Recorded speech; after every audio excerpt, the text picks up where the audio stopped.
السلام علیکم ورحمۃ اللہ وبرکاتہ۔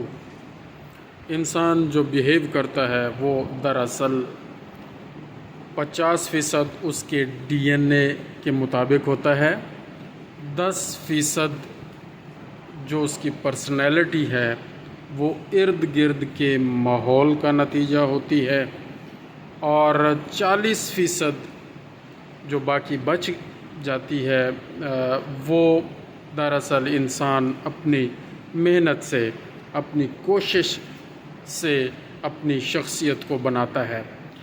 اب جس کا ڈی این اے 50% محنت والا ہے، یعنی ڈی این اے سے مراد والدین کی طرف سے جو وراثتی طور پر اس کے اندر خوبیاں آئی ہیں وہ 50% ہیں، جو وہ شخصیت اب آپ کے سامنے نظر آ رہی ہے 50% وہ طے شدہ لے کر آیا ہے، تو وہ والدین کی طرف سے ہیں، اس میں وہ انسان کچھ نہیں کر سکتا، وہ ویسا ہی رہے گا۔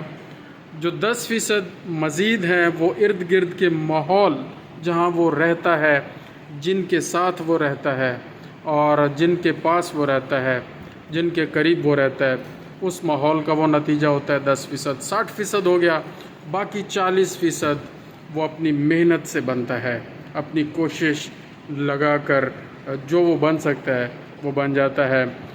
تو یہ آج کا میسج ہے۔ تو کسی بھی انسان کو جب دیکھیں تو یہ 3 چیزیں آپ کے سامنے ہونی چاہیے۔